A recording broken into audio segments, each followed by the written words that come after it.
All right, guys. So what I did was I put together a big list of watch categories. I got bored, and basically I just put together a list of essentially four categories, and under those categories there's a bunch of subcategories for each one of these major categories. I'm going to give you the categories, and what I was attempting to do here is sort of, I guess, put together a list of where watches fall on sort of a scale from really high end to low end. And I'm not going to use the word low end, I use the word starter. And then at the top of the list is hyper. So, sort of like cars. I always do that with cars. I sort of, liken watches to cars. So, hyper watches, hyper cars. And then, of course, you have a starter car, and it's a starter watch. So, I'm going to get right into it. I have four categories. I don't have every single brand. I'm just giving you some examples of brands that actually fall into these categories and these subcategories. And I'm going to give you a brief description of each category as I go along. But I do have a piece of paper in front of me, so forgive me if I do look down. I will try not to do that as often as possible. But starting with hyper watches, so that's the first category. There's, I think, two subcategories under this. There is independent brands and Holy Trinity, so that's what I've done there. Then there is the luxury category. That is a huge category. There's tons of watches that fall into this sort of category. It's a big area of watchmaking. However, I don't think it's the biggest. I think probably starter is the biggest, and I put starter into two different subcategories, and then there's a bunch of other subcategories under here. So we have starter luxury or luxury like, and then we go to starter watches. So starter luxury is maybe sub luxury, maybe not your, very high end watches. They're not mid level. They're not even starter luxury watches. They're sort of in between a starter watch and a luxury watch. Maybe they would not be considered a luxury watch. However, they are very well made. You get very good specs for your money, and these are affordable watches. Then there are starter watches. Starter watches are the ones that you're going to get at the mall. These are watches that obviously a lot of people start out with. Now, some people start out with a Patek Philippe. That's very different. There's exceptions to every rule. There's people out there who start out with a very high-end luxury watch for their first watch, and it really is maybe their only watch. And I'm talking about people in this category. Maybe they're buying just one watch. It's a starter watch. Maybe they never buy another watch until that watch breaks. But it's also the place where a lot of collectors start out and buy tons of watches and then move on to these other upper categories. Eventually, sometimes, maybe you don't. So starting with hyper watches, like I said, there are two categories here: independent watches and the Holy Trinity. Now, the reason why I put these two together is because obviously you're getting watches that are made in very low numbers. They're really high quality. You get a lot of bespoke parts in them. Obviously, everything is in-house. The Holy Trinity you get a history with. Usually with independent brands, you do not. But they are a lot of times have a lot of originality. They're really well made, beautiful watches that are very, very expensive. That's why they're in this hyper category. They are very expensive. They're really more expensive than any other category on this list. However, there are watches that compete with these watches that are on this list. However, these are considered to be the upper echelon. So obviously the Holy Trinity, we have Patek Philippe, Vacheron, and AP. Obviously, you guys know these brands. They are some of the best known brands in the world. They have some of the best known watches in the world, and even Vacheron now are selling for over list price, as do Patek Philippe and AP for most of their models, not all of them, obviously. And then, of course, you have independent brands. Those independent brands are brands that are started by really high-end watchmakers that want to make something very special. And we're talking about brands like MB&f, Grönfeld, Grubel Forze, and there are tons of them out there. It doesn't matter where in the world they are actually from. Obviously, the Holy Trinity come from Switzerland. However, all of the independent brands could come from anywhere in the world. And that's kind of what's cool about them. They're very creative, but they are very expensive. So that creativity comes with a price tag. Really great area of watches. Hyper watches, a lot of Grail watches in this category, obviously. A lot of my Grail watches are in this category. Next is the luxury sort of moniker that I've given this. So this is the mid area of this chart that I've put together. It's not really mid-level because there are high-end watches here. And that's sort of the first subcategory. It's high-end luxury watches. We're talking about A. Lange & Söhne, which is a very high-end watch manufacturer. But it's part of a major brand. So these are really major brands as well. Then you have Chopard LUC. And then you have JLC and Blancpain. I put these sort of as examples. These are not the exhaustive list of watches in this sort of category. There's many other watches out there. Ulysse Nardin is another one, and Jacques Giraud is another one. These are really high-end watch manufacturers that sometimes actually compete with the Holy Trinity and maybe some of those independent brands. However, they make watches in a lot larger quantity and also at a better price point. So some of their watches are actually cheaper. Some of them are not. So they are very expensive. That's why I put them in this high-end luxury category.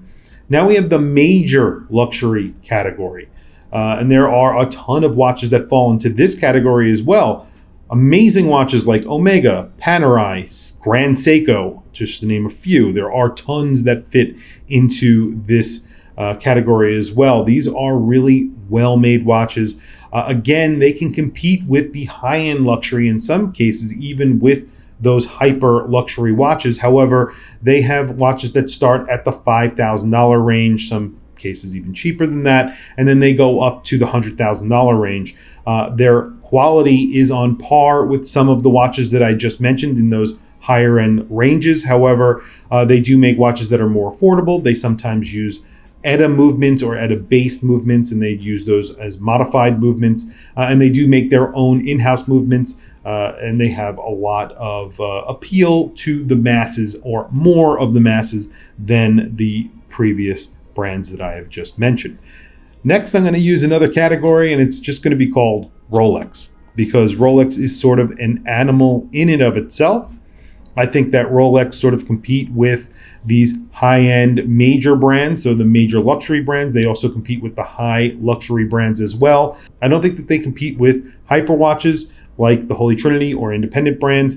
I don't think they're creative enough. A lot of their watches are sort of made on an assembly line, just like Omega is and other brands like that. I think they make really good watches. I think they're very, very high quality. And I think they sort of fall in that range of mid-range, high-end luxury, but they are not the hyper watch that a lot of people think that they are. They are not. Unfortunately for Rolex, obviously. Then you have micro-independent. Micro-independent is sort of a wild card in this category. Micro-independent brands like Formex, Christopher Ward, Manta, Horage. I don't think these compete with brands like Rolex at all. I think they're not on the same level as Rolex at all. I'm just throwing these in here. These are sort of a wild card because they can get to that higher end level, and some of them are on obviously the more affordable level as well in the sub $1,000 category. So this is a wild card. I'm not saying that they actually compete with Rolex or sit below Rolex in any way. In fact, I believe they sit way lower, but I think they are a wild card, and they're a category really to watch out for because there's a lot of watches coming out of these brands that are very high quality for a very, very good price. But they're definitely not micro brands. I would consider them more on the luxury side of things. They probably sit in that mid-level luxury area or maybe just below that. But that's just a wild card. I wanted to throw that in there. That's the micro-independent luxury lineup of watches. Then we have the mid-level luxury watches. There is a ton of watches that sit in this range as well. Tudor, Tag Heuer, Longines, a ton of watches that sit in this category. Again, they aren't starter luxury watches. These are watches that are in that price range of $1,000 to $5,000. Again, they make watches that are in the tens of thousands of dollars and compete with higher end watches as well. However, these are available at places like the mall. So you can go to the mall and buy these at department stores. However, they are really good watches, very well made. They have a very good history, much like all of the other luxury watches in this luxury brand category that I've mentioned. You do get history, you get the quality. Sometimes you get in-house movements, sometimes you're getting ETA movements, it depends.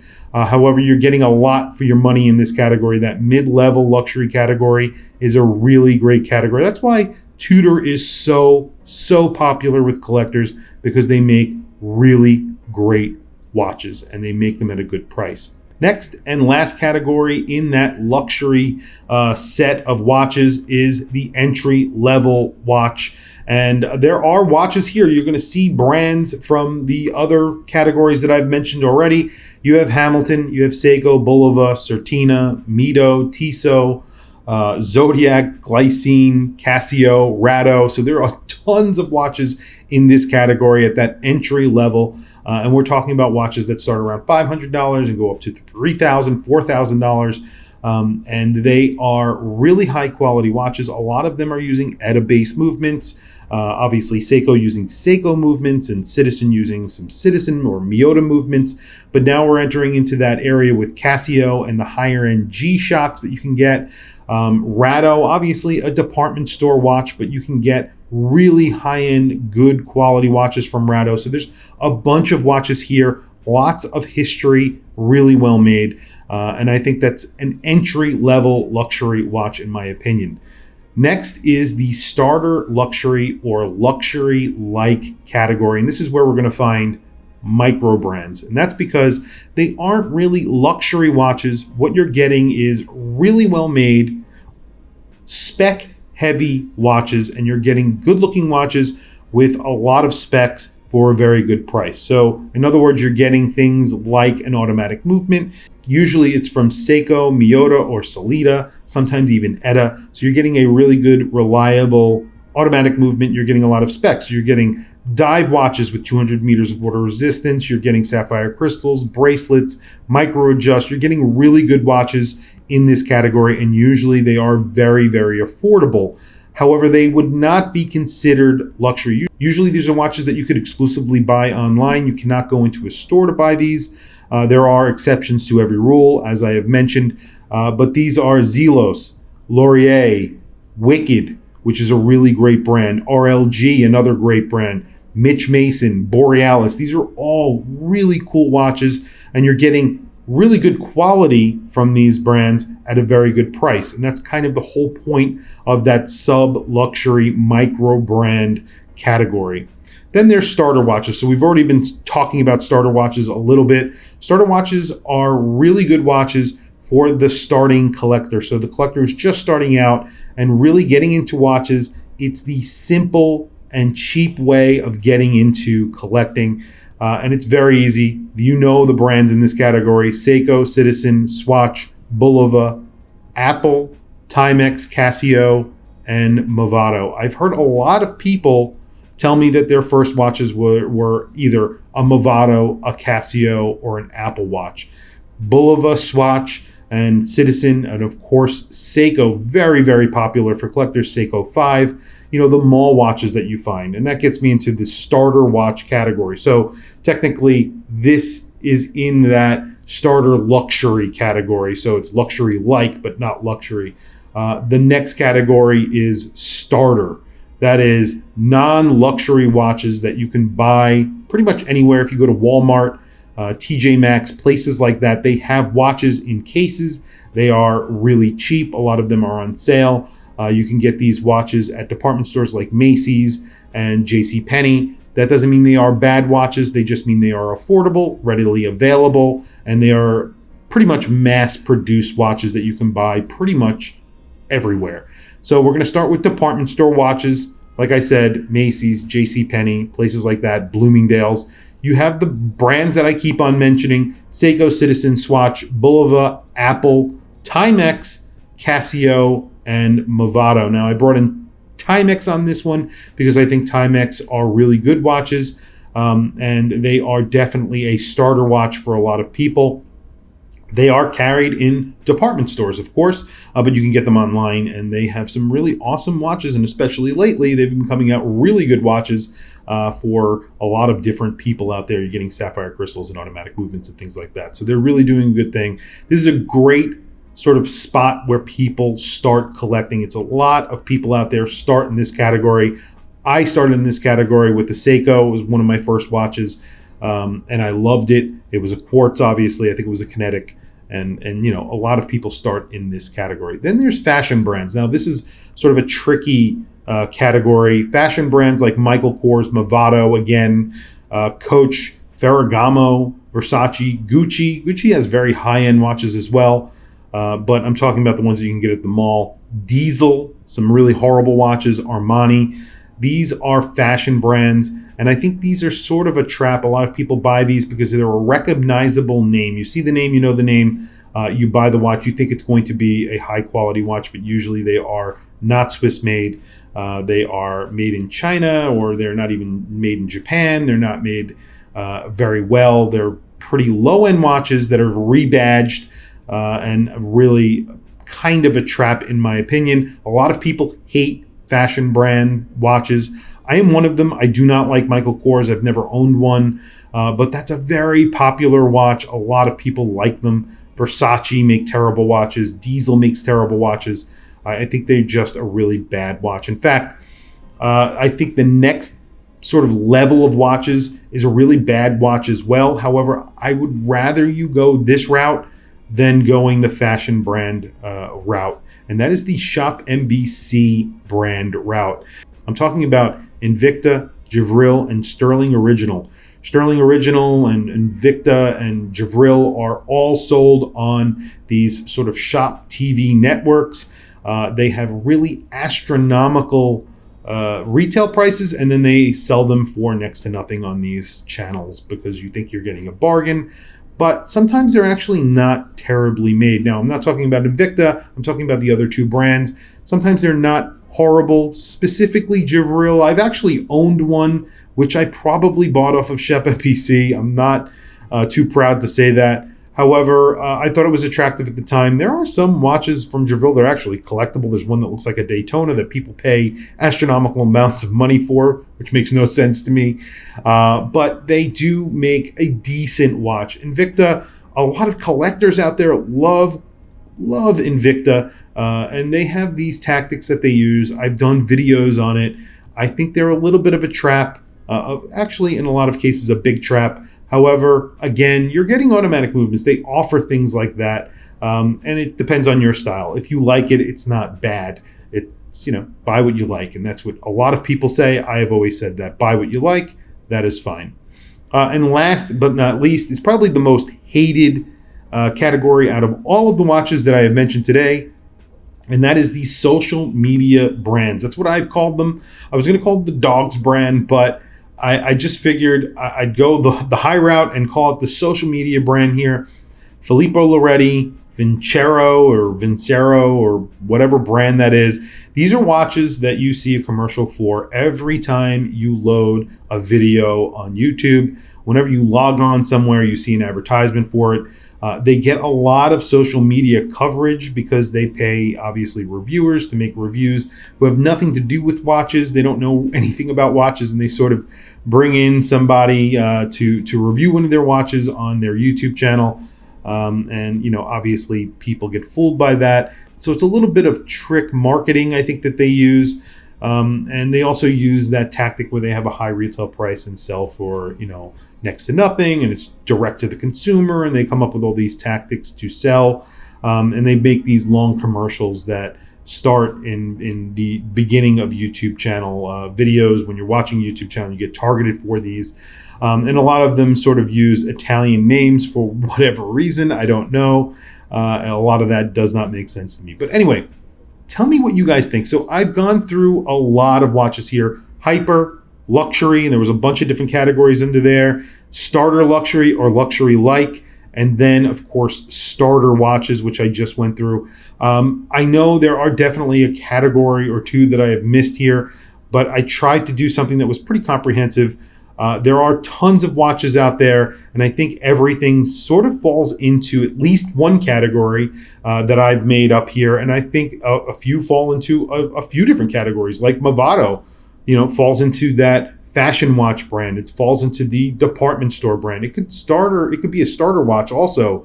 It could be in a Shop NBC brand. There's tons of areas where just one watch brand can fall into. And that's the same thing for Seiko. Seiko could go through almost all of these brands. They can go almost all the way up to the hyper watch category because they have Grand Seiko, and Grand Seiko makes some pretty awesome watches that actually can compete with hyper brands. So, I mean, the lines are definitely blurred between all of these categories. So it is pretty difficult, but I tried to put pen to paper and do something. But tell me what you guys think. I want to hear from you guys. Tell me what you guys think about what I said today.